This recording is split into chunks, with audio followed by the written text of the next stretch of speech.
Yo, what's going on, YouTube? And welcome back to Goal Line Hockey. It's your boy, Kevin Forte. And today, we have some interesting stuff to talk about. So, Nazem Kadri is a pending unrestricted free agent this summer. He's kind of been bouncing around the league. We're going to go over his history as a player in the NHL, how he got to this point, where he may end up this summer, how much money he could make. We're going to go over all of that today. So we're going to start off with the history of Nazem Kadri. Now, if you guys don't know, he's got a pretty interesting past in his NHL career. He was drafted in the 2009 NHL draft. He was the 7th overall pick for the Toronto Maple Leafs. Nazem Kadri had been playing in the OHL. He played with the Kitchener Rangers, the London Knights up until his draft year. And from the time he was drafted, moving forward, that was it. He spent his first... Actually, hold on. The 2009-10 season, the year after he was drafted, he did go back to the OHL that first year. He did play one game in the NHL. He was a -1 in that game, but whatever. So that was his only game. He ended up playing the 2010-2011 season in the AHL. His second professional season... Well, his first truly professional season all the way through.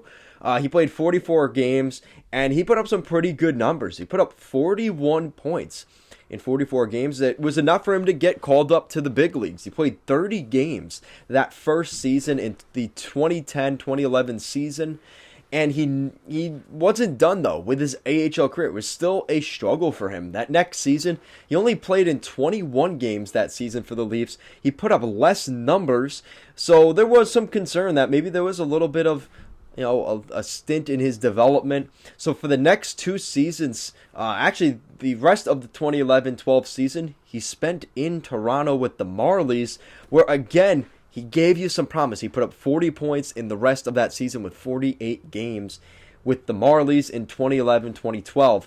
Now we get to where he really takes off and becomes an NHL center. So he spent the first part of his season with the Marlies. He played 27 games where he was basically a point per game player. 26 points in 27 games, and that would be it for his AHL tenure. He would officially become a member of the Maple Leafs in the 2012-13 NHL campaign, and that's the rest is history. So that season, his first full season in Toronto, picked up 44 points in 48 games. A really impressive season for him. He would follow that up the next season, which some would say would be the sophomore slump. Not necessarily for Nazem Kadri, picking up 50 points in 78 games. He would follow that up and continue to put together 40, 45-point seasons the following two seasons. And then we start to see him take control. And that was in the 2016-17 season where he picked up 60, what is that? Yeah, 2016-17 season. He picked up 61 points, which was, at the time, his career high. He's projected to beat that this year, but he picked up 61 points in his only 82-game schedule season that he has played the entire season. He has never done that in any season before or any season after. So Nazem Kadri would follow that up with 55 points, and now we start to get where things get interesting. So we get into the 2017-2018 season. He put together a really good season. His regular season, 55 points, which was close to his career high numbers. But there was a problem. They get into the Stanley Cup playoffs. They're playing the Boston Bruins, and they lose. And they lost the same sort of way they did in 2015. If you guys remember that, the historic third period, you had, who was on that team? Joffrey Lupul, Phil Kessel, and the Leafs were up by 3 in the third period in TD Garden in Boston. As we all know how things kind of end. Patrice Bergeron scored, Chara, everybody's favorite in Toronto, the Rat Marchand, and they come back, and that ultimately led to the Bruins winning the Stanley Cup in 2011, and now we're seeing basically the exact same vision again in the 2017-2018 season, And it was the same thing against the Bruins. He ends up getting suspended, though, in the final either 2 or 3 games of that series. He got suspended for a questionable hit that really there was no need for. It was I think he kneed Jake DeBrusk or something like that. It was a slew foot, and it wasn't pretty. And that ended up being the first time we kind of heard this. Then we get to the 2018-19 season. Again, another impressive season. He put up 44 points in 73 games, so he did see a slight bit of regression, yet it's what happened in the playoffs. Again, he gets suspended in the playoff series, and he misses the last 2 or 3 games of the series, and that's it. And now for 2 consecutive seasons, the PR is that Nazem Kadri kind of chokes in the playoffs, and unfortunately is at the time for the Leafs, was a top 6 center that just evaporates from their playoff destiny because he's out. And they ultimately lose that series, and that was it for Nazem Kadri in Toronto. He ends up getting traded that summer, a part of the Tyson Barrie. Who else was in that trade? It was a very weird trade. Basically, it was Nazem Kadri and Tyson Barrie going each way, as well as some other guys. I think Kalle Rosen was in that deal. A couple of other depth guys ended up getting traded. But that was it. That was it for his time in Toronto.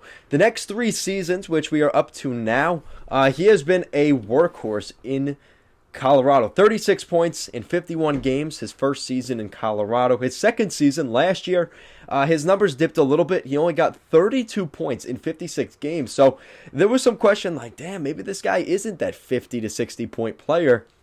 He said, hold my beer, because now we get to the 2021-22 season, and at this rate, halfway through the NHL season, 41 games, Nazem Kadri has 19 goals, 41 assists, which gives him 60 points. At this pace, he is expected to get around 120 points this season, which is similar to numbers of Connor McDavid in his crazy golden years, I think 2 or 3 years ago now. So you look at that. That is incredible. Nazem Kadri has flipped the script.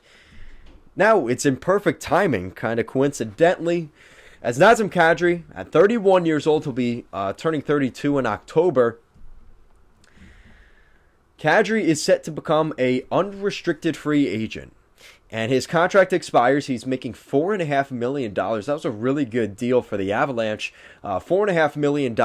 He's definitely going to see a raise. And you'd have to assume it's going to be potentially double, depending on who gives him an offer.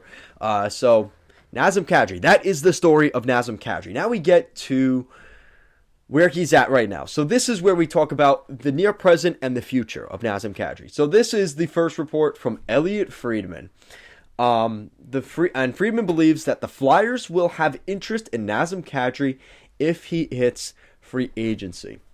Probably going to be somewhat of a replacement right now to a name that's in Philadelphia that happens to be the captain, and that is Claude Giroux. So if the Flyers decide to move on from a top 6 center, I don't know how comfortable they are moving up some of those younger guys. Unfortunately, Nicolas Aube-Kubel, Morgan Frost haven't proven, Nolan Patrick, who's no longer with the organization, they haven't proven to be top 6 centers. So you obviously have Sean Couturier, and now that Claude Giroux is gone, it's probably going to be Travis Konechny's job unless they bring in a guy like Kadri. I think Kadri could be a really nice fit there for the Flyers, and he fits the mold. I could see him definitely wearing the orange and black in Philly. Now, this is another report from TSN's Insider Trading from Pierre LeBrun. So Nazem Kadri's agent, Darren Ferris, Leaf fans have probably heard that name recently, has a pattern of bringing unrestricted free agent guys to the market. I've seen that before.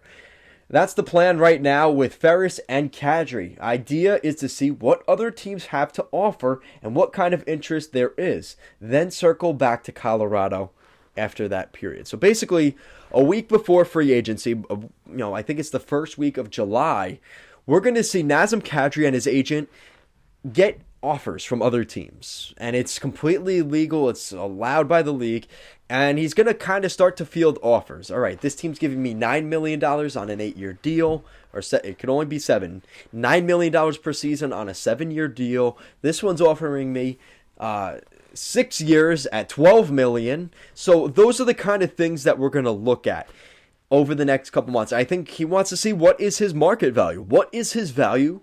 And he's going to go back to the Avalanche and say, listen, this is what teams are offering me. This is what's on the table. Are you willing to give me that similar offer, or at least negotiate from that standpoint? And I think that's where things are going to go. And Darren Ferris, most recently known for his situation with Mitch Marner in Toronto. And the Leaf fans almost pretty much turned their back on Mitch Marner, as he was not very good those first 2 years after that contract.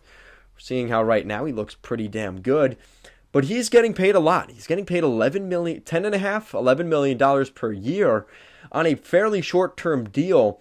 So Darren Ferris and his group over there, they have made it well known. They are difficult to do business with. And there's no real situation here that we see Kadri get a deal done before the end of the regular season, into the playoffs probably. Probably wait till the playoffs are over and see where you're at. So with that said, Nazem Kadri is going to be an interesting name, because he's going to be, he's still fairly viable. I mean, he's only 31 years old. Like I said, he'll be 32 at the beginning of next season. But there's definitely going to be some teams in the chase there. I've heard links not only to the Flyers, but I've heard links to the other team in Pennsylvania. The Pittsburgh Penguins could be looking to add somebody. If they lose a guy like Evgeny Malkin this summer, who kind of takes that spot? Is it Jeff Carter? Is Jeff Carter at this point a second-line center? That's where that conversation is going to come in. Kadri could fit in nicely there. The Montreal Canadiens, they're completely blowing things up and rebuilding. And not to mention, Nazem Kadri's favorite team happened to be that team in Montreal, the Canadiens. There's definitely a reason to believe that could work, as the Habs seem to be having a complete overhaul to their lineup. He could be a really nice second-line center behind Nazem Kadri. Now, this is where the next question comes in. What does Nazem Kadri want? This is where he gets some leverage here, because when you put up 60, when you're projected to get 120 points in a season, you're going to have a little bit of leverage. And I think Nazem Kadri has to ask himself, do I want to play for my hometown team in Montreal, where maybe I'm the second-line center, right? I don't necessarily have that top-tier role, or am I going to be on a team where I can legitimately be the number one guy? The problem is, though, when he had that opportunity in Toronto, it didn't necessarily work out. Yet when he goes to a second, third-line role in Colorado, maybe where he's more fitted, he puts up potentially 100-plus point seasons. So let me know what you guys think. In the comment section down below, if you could get into the head of Nazem Kadri, think about what teams would be interested in him. Pick a destination of where you think Nazem Kadri will end up this summer. Let me know down below. Guys, as always, thank you so much for watching, and I will see you again next time.